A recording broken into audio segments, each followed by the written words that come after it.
All right, well, let's move on from the NFL and let's talk about the national championship game that we just watched. So, Toddy, we all know that you had the Michigan or the Washington money line. So, what were your initial thoughts that Michigan beats Washington in the national championship 34-13? I mean, kind of just the game itself. You're seeing early Michigan is doing whatever the fuck they want to do. Running the ball, guys over the middle, running open. JJ McCarthy didn't really have to do much because you got Donovan Edwards running down the sideline. His first two touches were 40 plus touchdown house calls. So Michigan had 200-yard rushers today. I mean, JJ McCarthy threw the ball like 20 times. I mean, not as much as 18, yeah. he would. He really didn't have to do much. I mean, Michigan they dominated the line of scrimmage. They hurried Michael Penix a bunch of times. He got sacked only once, but that stat really shows like a third of the story. If you actually watch that pass rush, Michael Penix was under duress the entire night. Forced a bunch of bad throws. McCarthy only threw the ball 18 times, so had 10 completions. Didn't didn't really have to do much. But as far as going back to Michael Penix, last week we saw the arrows being shot into the sky. Roma Dunze running wild. McMillan was running roughshod. Polk was doing whatever he wanted. He had 200-yard receivers last week. Penix this week. Nobody reached over 100, but Adunze was the closest at 87 yards. So I got to give props to this Michigan defense. They got a bunch of NFL players on this roster. I'm hearing reports they're going to have at least 15 guys off of this roster get drafted. Sheesh.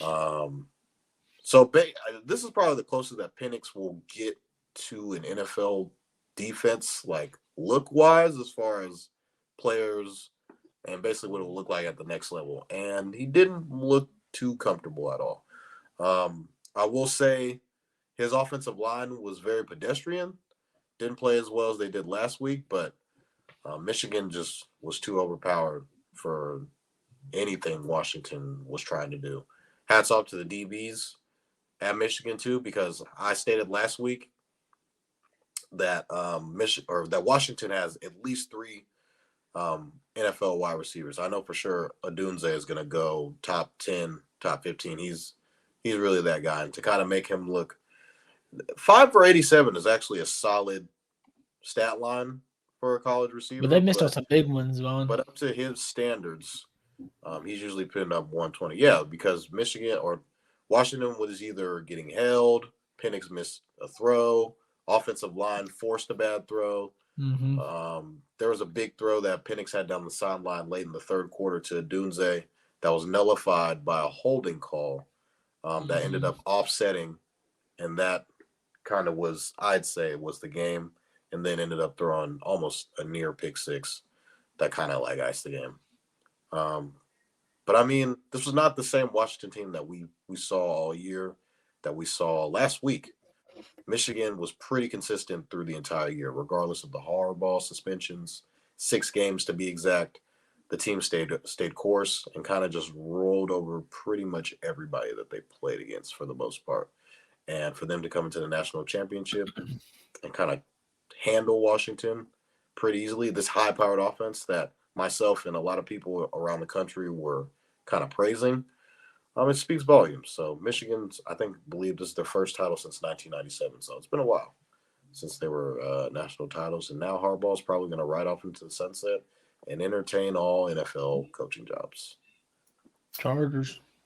It's going to be interesting to see where he goes, to see if he stays or not. But Gary, you mentioned they missed a lot of big plays, and I know one in particular you're talking about was when it looked like Penix just kind of overthrew him. The receiver kind of turned last minute.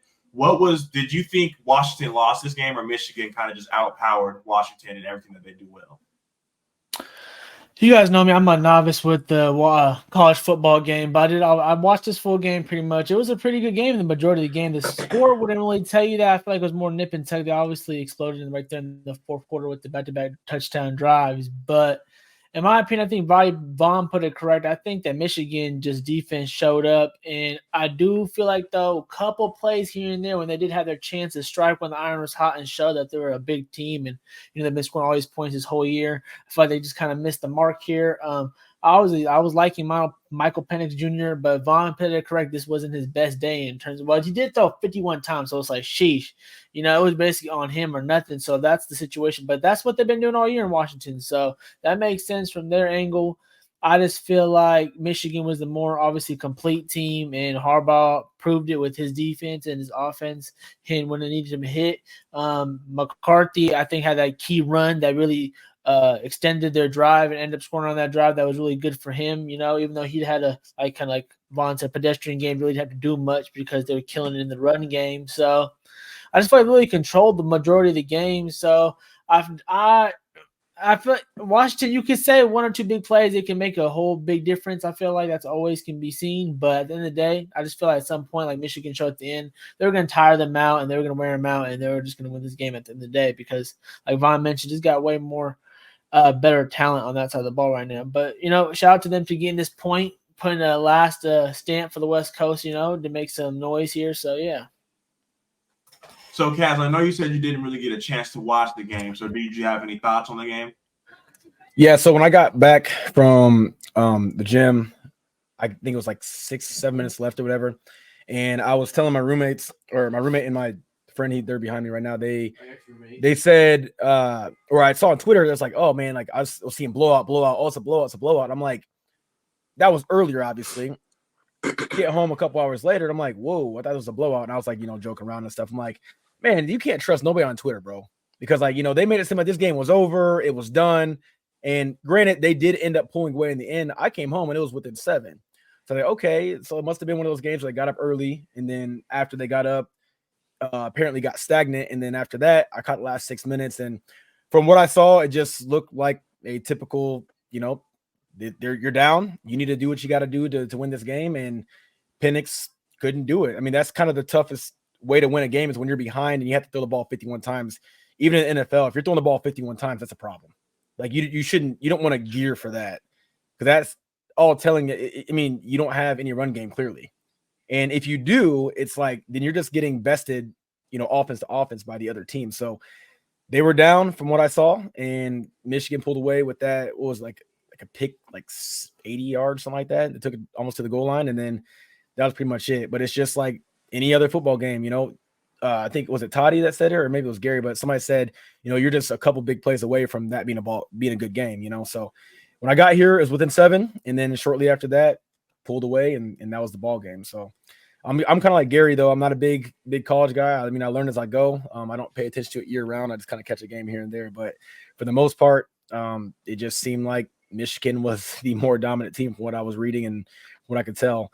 And I do want to say right now, it's really cool because my cousin is actually was at that game tonight. That's lit. Her and her husband, they live in Tampa. They're from the Midwest, but they live in Tampa, and they are diehard Michigan fans. Last year, they're lit.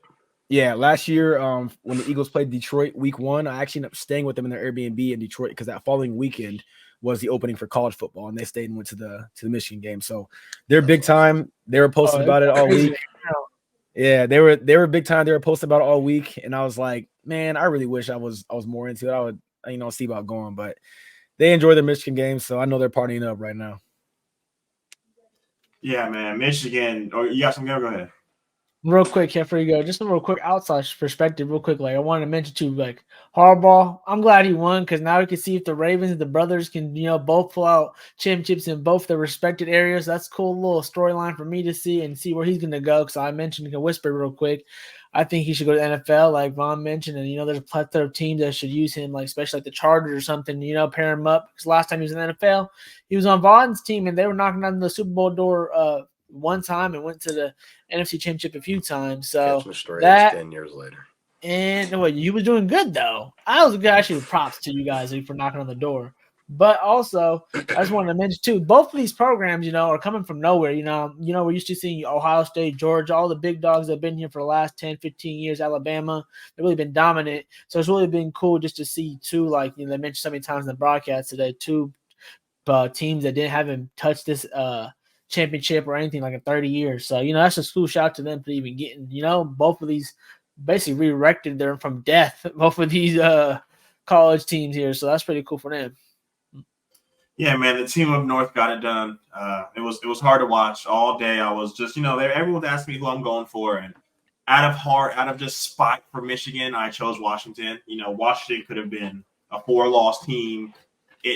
Anything, I was going to pick the opposing team, but they got it done. And if you can't win the right way, I guess you just cheat and do it that way. So that's all I'm going to say on the game about the team up north. So